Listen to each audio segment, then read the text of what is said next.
Hello everyone, this is Prashant Sharma and आज हम एक नई सीरीज स्टार्ट कर रहे हैं।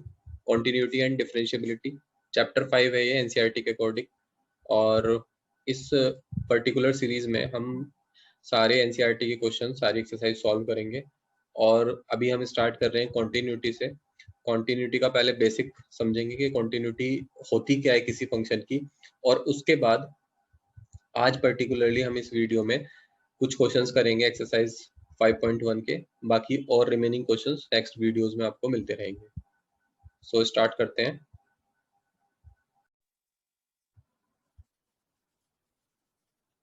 तो आज हम नया चैप्टर स्टार्ट कर रहे हैं, कॉन्टिन्यूटी एंड डिफरेंशिएबिलिटी चैप्टर 5 है एनसीईआरटी में। सबसे पहले हम जानते हैं कॉन्टिन्यूटी होता क्या है ना। डिफरेंशिएबिलिटी तो फिर भी तुम लोगों ने पहले क्लास 11th में भी पढ़ा हुआ है थोड़ा बहुत। अभी हम पहले स्टार्ट करते हैं कॉन्टिन्यूटी से कि कॉन्टिन्यूटी क्या होता है ना। वैसे इन जनरल कॉन्टिन्यूटी का मतलब समझ में आ रहा है, जैसा इसका टर्म है कि जो चीज कॉन्टिन्यूअस हो, जिसमें कोई ब्रेक ना हो, ठीक है, उसे कॉन्टिन्यूटी बोलेंगे। तो इसको उसी बेसिस पे हम पहले ग्राफ से समझेंगे, है ना। कॉन्टिन्यूटी को हम पहले ग्राफ के थ्रू या फिर कह लो ग्राफिकली समझेंगे कि कॉन्टिन्यूटी होता क्या है, ठीक है ना। ग्राफिकली मैं इसको एक्सप्लेन करता हूँ कि कॉन्टिन्यूटी है क्या। ग्राफिकली तुम अगर देखो तो एक कोई भी ऐसा कर्व, है ना, कोई भी ऐसा ग्राफ जिसको तुम ड्रॉ कर सकते हो बिना पेन को उठाए, विदाउट लिफ्टिंग द पेन। जैसे मैंने एक कर्व ऐसे बनाया, तो मुझे से यहाँ से ए पॉइंट से बी पॉइंट तक जाने में क्या मुझे पेन को उठाना पड़ा? कहीं कहीं भी पेन मुझे उठाना नहीं पड़ा। मैंने डायरेक्ट ए से बी तक ड्रॉ कर दिया कर्व। तो ऐसा कोई भी कर्व जिसे you can draw without lifting pen, pen को लिफ्ट करे बिना अगर तुम ड्रॉ कर सको, ऐसा कर्व क्या कहलाएगा? कॉन्टिन्यूअस कर्व कहलाएगा या कॉन्टिन्यूअस फंक्शन कहलाएगा, ठीक है। अभी हम कुछ ग्राफ देखते हैं, उन ग्राफ में बताना मुझे देख के कि कहाँ पे हमें पेन को उठाना पड़ रहा है, कहाँ नहीं। जैसे मुझे यहाँ पे ये ए पॉइंट से इस पॉइंट से इस पॉइंट तक जाना है, तो क्या मुझे इसमें पेन उठाने की जरूरत पड़ेगी? कोई जरूरत नहीं पड़ रही। मैं कंटिन्यू जा रहा हूँ ऐसे यहाँ से ए पॉइंट से बी पॉइंट तक। यहाँ पे मान लिया ए पॉइंट है, ये बी पॉइंट है। तो ए पॉइंट से बी पॉइंट तक जाने में क्या मुझे पेन लिफ्ट करना पड़ा? हाँ, मुझे सी पॉइंट पे पेन लिफ्ट करना पड़ा ऊपर, और फिर मैंने आगे कंटिन्यू करा, ठीक है। इस थर्ड कर्व में सपोज ये फर्स्ट है, ये सेकंड है, ये थर्ड है एंड ये फोर्थ है। थर्ड कर्व में ए पॉइंट से बी पॉइंट तक जाने में फिर से मुझे क्या करना पड़ा? पेन को लिफ्ट करना पड़ा, ठीक है। देन फोर्थ केस में मैंने जब ए पॉइंट से इस पॉइंट से मैं इस पॉइंट तक जा रहा था, तो मुझे फिर से क्या करना पड़ा? पेन को लिफ्ट करना पड़ा। पहले मैंने यहाँ तक गया, फिर मैं इस पॉइंट पे आया, और फिर मैंने आगे कंटिन्यू करा, ठीक है। ये चार केसेस थे। हमें ये देख के समझ में आ रहा होगा यहाँ पे कि कौन सा कर्व कॉन्टिन्यूअस है, कौन नहीं। तो जो फर्स्ट केस है वो कॉन्टिन्यूअस है ना। तो इसमें चारों में से ओनली कर्व 1 इज कॉन्टिन्यूअस। जो फर्स्ट कर्व है वो कॉन्टिन्यूअस है केवल, बाकी कोई भी कॉन्टिन्यूअस नहीं है, क्योंकि सभी में बाकियों में मुझे पेन लिफ्ट करने की जरूरत पड़ी, है ना। और मैंने क्या कहा कि जो कर्व जिसको तुम ड्रॉ कर सकते हो विदाउट लिफ्टिंग पेन, उसको हम बोलेंगे फंक्शन इज कॉन्टिन्यूअस। अब हमेशा तो कर्व हम ड्रॉ करेंगे नहीं, हर एक फंक्शन का कर्व ड्रॉ करना, ग्राफ ड्रॉ करना पॉसिबल है नहीं। तो इसके लिए कॉन्टिन्यूटी में एक कंडीशन बना दी गई। क्या कंडीशन है वो कंडीशन ये कहती है कि तुम लिमिट निकालोगे। अगर मुझे कंटिन्यूटी चेक करनी है एट एक्स इक्वल्स टू ए, ए कोई भी पॉइंट है जिसपे मैं कंटिन्यूटी चेक करना चाहता हूँ फंक्शन की, तो उस ए पॉइंट पे तुम लिमिट निकालोगे। Left hand limit x tend to a minus f x equal होगा limit x tend to a plus f x, right hand limit. This is left hand limit and this is right hand limit. Left hand limit right hand limit के equal होगा, और ये equal होगा function की value पे eight ए। ये तीनों terms equal अगर होती हैं, ठीक है, अगर ये तीनों टर्म्स इक्वल हैं किसी फंक्शन की, तो उसे बोलेंगे हम कि ये फंक्शन कॉन्टिन्यूअस है, ठीक। Left hand limit, right hand limit और फंक्शन की वैल्यू एट ए, उस पर्टिकुलर पॉइंट पे जिसपे हम कॉन्टिन्यूटी फाइंड कर रहे हैं, then function is continuous. Now अभी इसी फिर से इसको देखो ग्राफ को, इन तीन चारों ग्राफ्स को। सपोज इसको ऐसे समझो, इसी कंडीशन को जो मैंने अभी कंडीशन लिखी है, इस कंडीशन को समझने की कोशिश करते हैं इन्हीं ग्राफ से। कैसे समझेंगे देखो, सपोज मैंने कहा एक पर्सन है, वो एक रोड मान लो, इसको ये जो कर्व है एक रोड है सपोज। अब रोड पे एक पर्सन इधर से आ रहा है और एक पर्सन ऊपर से आ रहा है,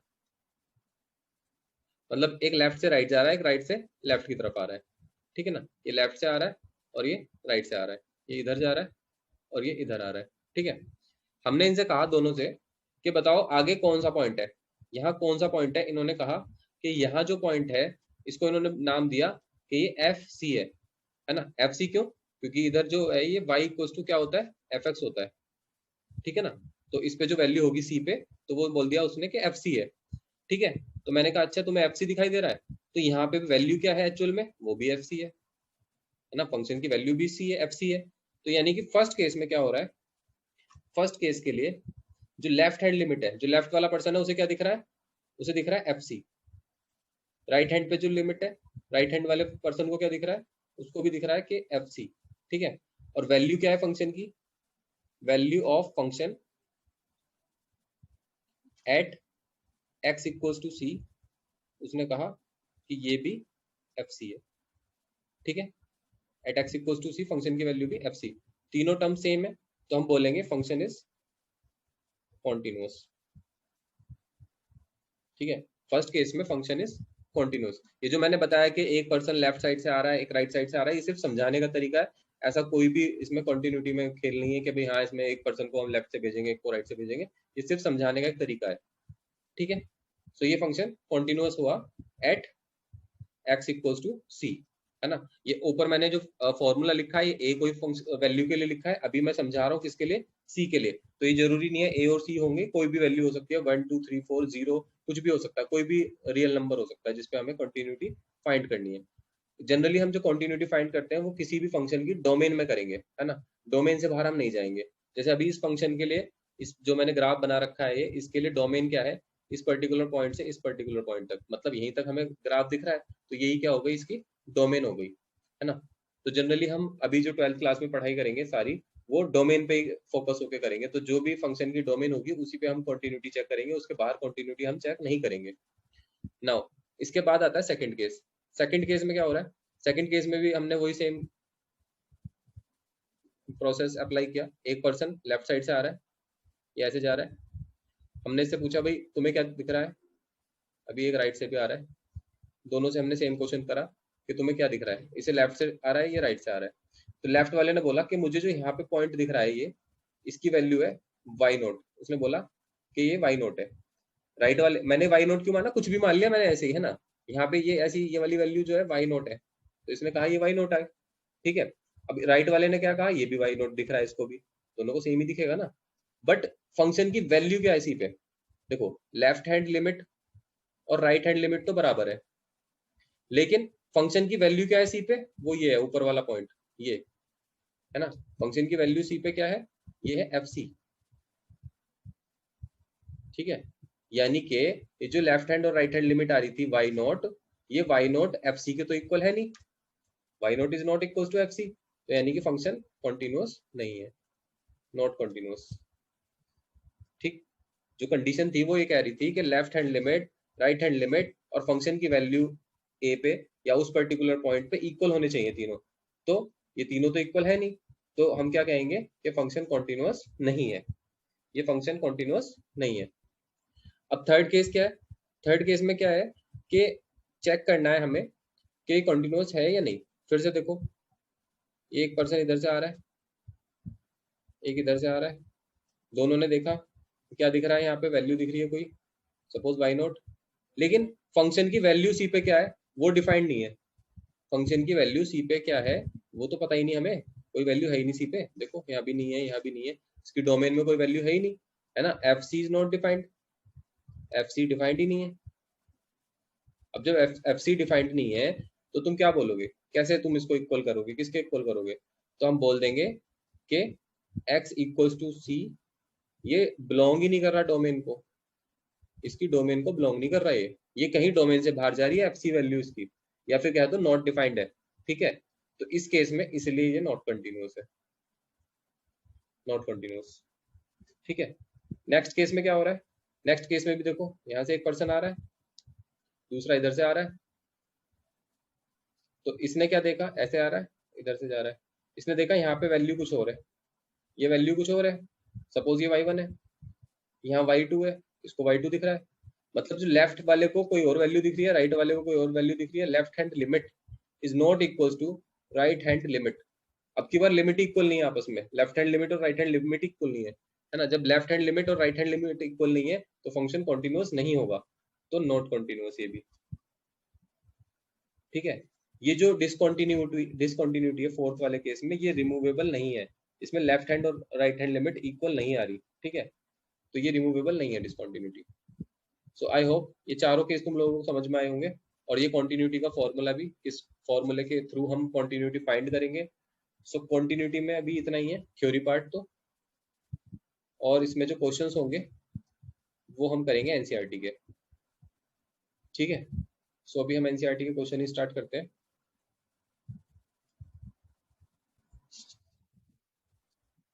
सो कुछ फंक्शंस हैं ऐसे जो हमेशा कॉन्टिन्यूअस रहेंगे, you have to remember those functions. कौन कौन से ऐसे फंक्शंस हैं, द फॉलोइंग फंक्शंस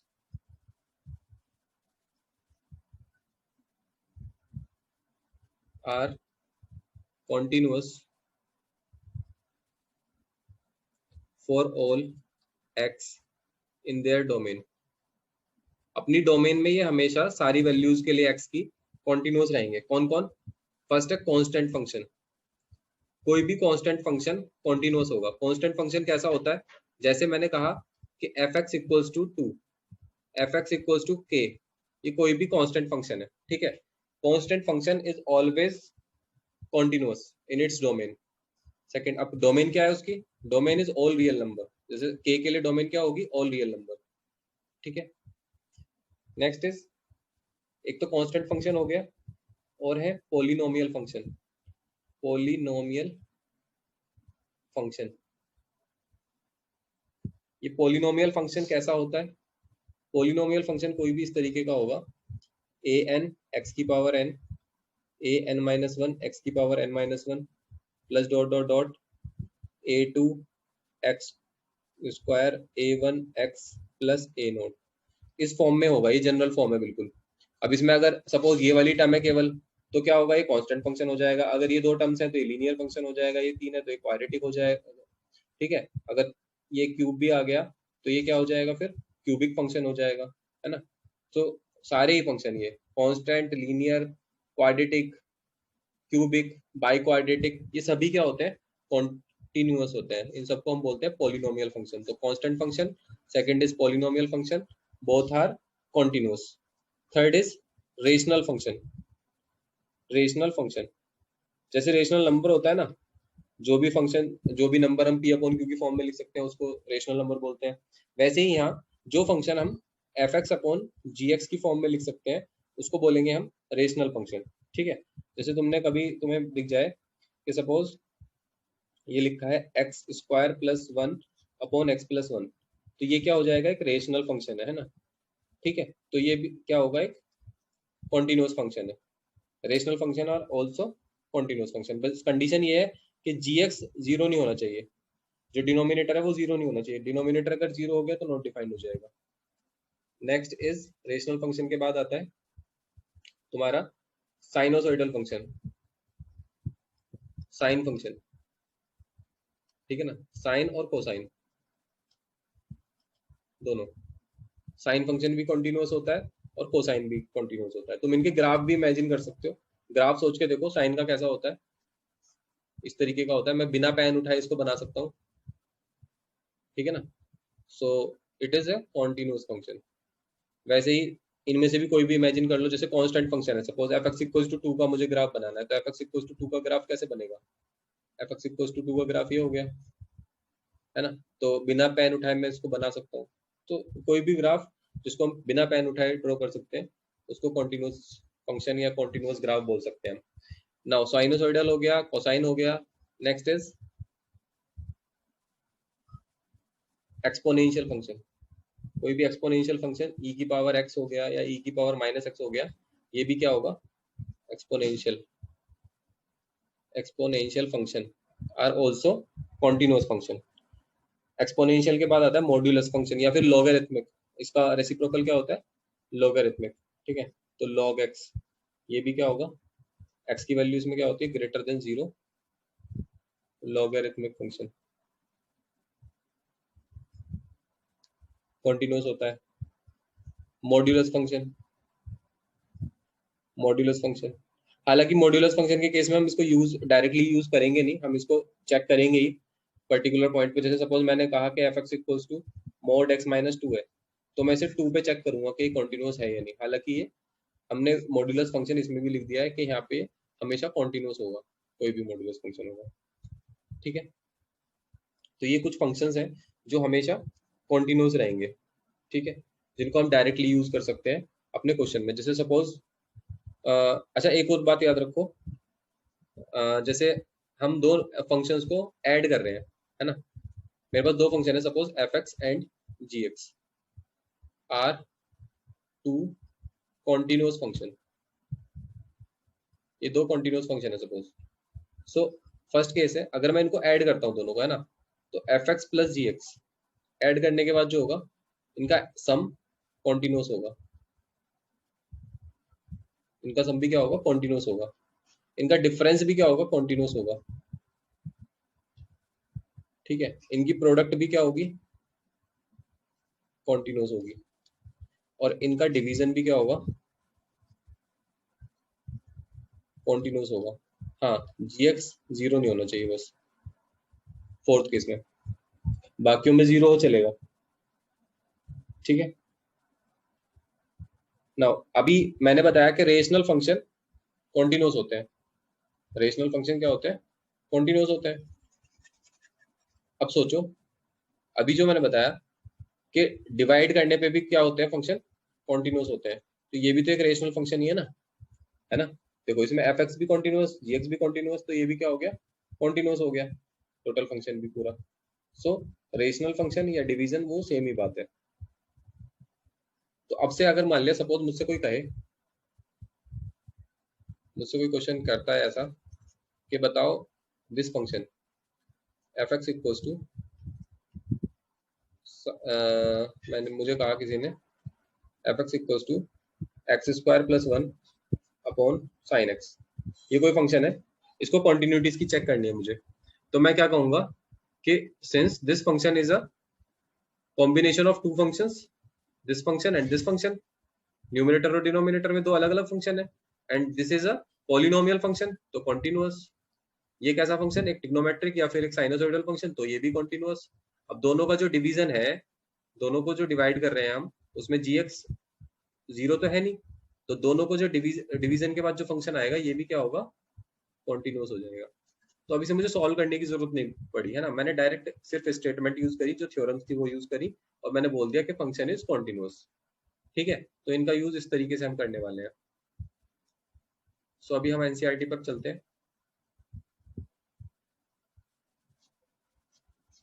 एनसीईआरटी की फर्स्ट एक्सरसाइज करते हैं, चैप्टर 5 की exercises 5.1।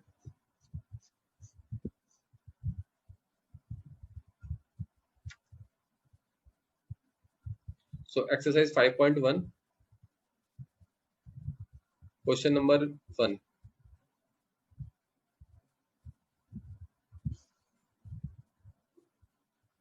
Question number 1, first question में क्या कह रहा है, prove that function is continuous at x equals to 0, x equals to -3, x equals to 5। 3 point दिए हुए हैं और तीन पॉइंट पे हमें कॉन्टिन्यूटी चेक करनी है फंक्शन की।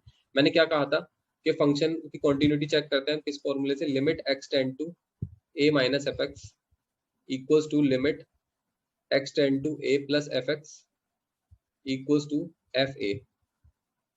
ये हमें कॉन्टिन्यूटी चेक करने का मेथड है, ठीक है।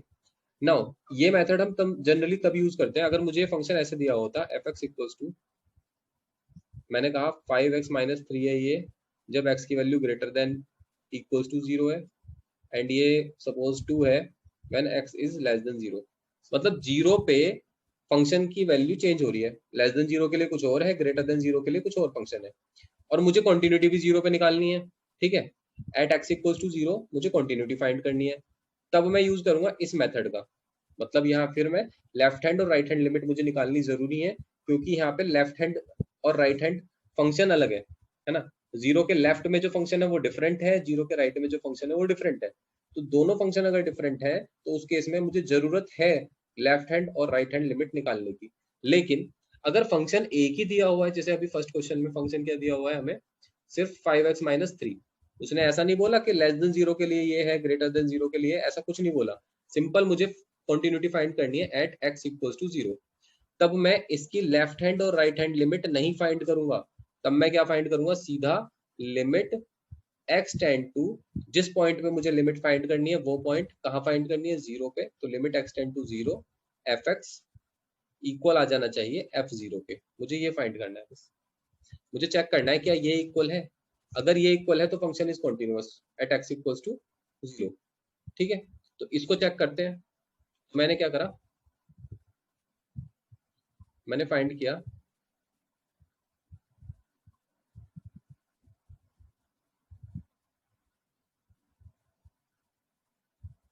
मैंने फाइंड किया इसमें limit x tend to 0 fx, ठीक है। fx लिखो यहाँ पे कितना है, limit x tend to 0 fx is 5x minus 3। तो ये तो सिंपल सा है, 0 रख दो, क्योंकि कोई 0/0 की फॉर्म तो बन नहीं रही, तो 0 रख दिया, -3 आ गया।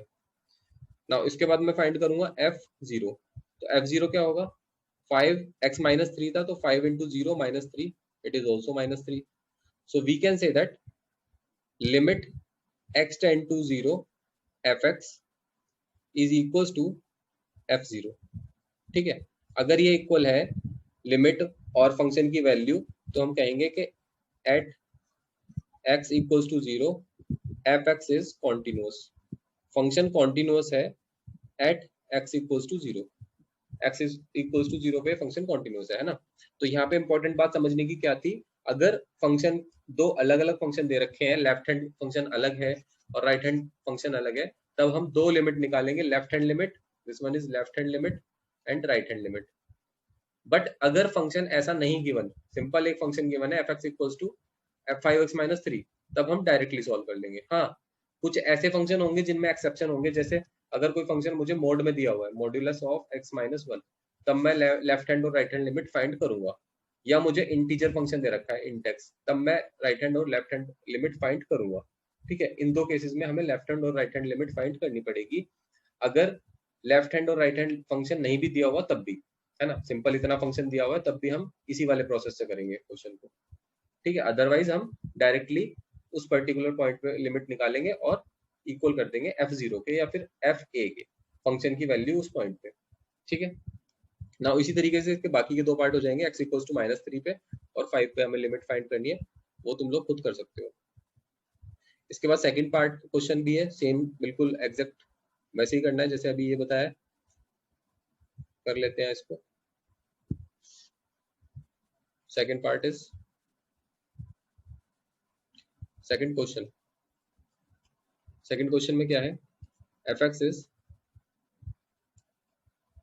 Is 2x square minus 1। अभी देखो फंक्शन एक अकेला दिया हुआ है 2x स्क्वायर माइनस 1, तो इसमें भी हमें क्या करना है, सीधा लिमिट निकालनी है x टेंड टू 3 पे। Limit x tend to 3 fx, it is limit x tend to 3, fx की value is 2x square minus 1, 3 put कर देंगे इसमें, तो it is limit x tend to 3, 2 into 3 square minus 1, so it is, limit तो put कर दी ना हमने, so it is 2 into 3 square minus 1, 18 minus 1 17, and f3 हम फाइंड कर लेंगे, तो it is 2 into 3 square minus 1, ये भी 17 आ जाएगा। तो limit x tend to 3 fx equal आ गया f3 के, तो function is continuous, function continuous होगा। नाउ एक क्वेश्चन, थर्ड क्वेश्चन और देख लो। थर्ड क्वेश्चन में प्रॉब्लम क्या है, थर्ड क्वेश्चन में ये नहीं बताया कि कॉन्टिन्यूटी फाइंड कहाँ करनी है, बस क्या कह रहा है, examine the following function for continuity. Continuity के लिए हमें एग्जामिन करना है, चेक करना है इन फंक्शंस की कॉन्टिन्यूटी, ठीक है।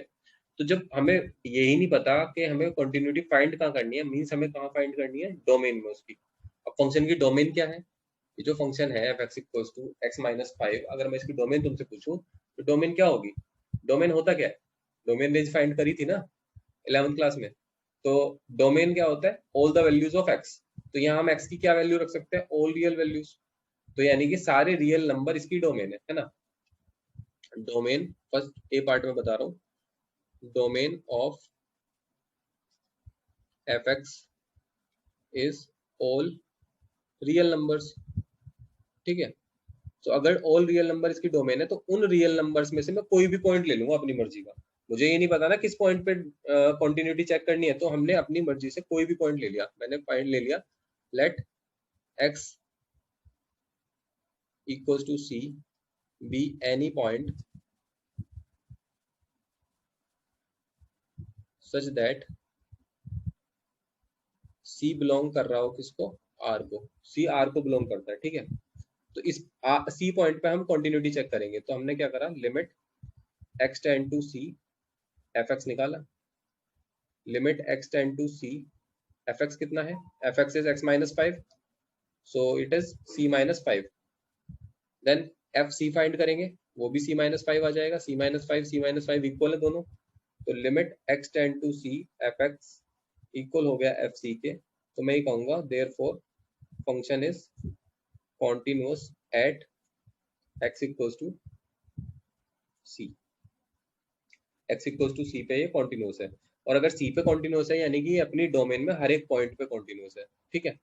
या फिर हम इस क्वेश्चन में ना डायरेक्ट थ्योरम का भी यूज कर सकते हैं। हम कह सकते थे कि it is a linear polynomial, so it is continuous in its domain, है ना। अभी डिपेंड करता है कि क्वेश्चन 1 मार्क का है या 3 मार्क्स का है। तो अगर 1 नंबर का क्वेश्चन है तब तो सिंपल तुम इसको एक स्टेटमेंट में आंसर देके खत्म कर सकते हो कि भाई हाँ ये एक लीनियर पॉलिनोमियल फंक्शन है, सो it is continuous in its domain.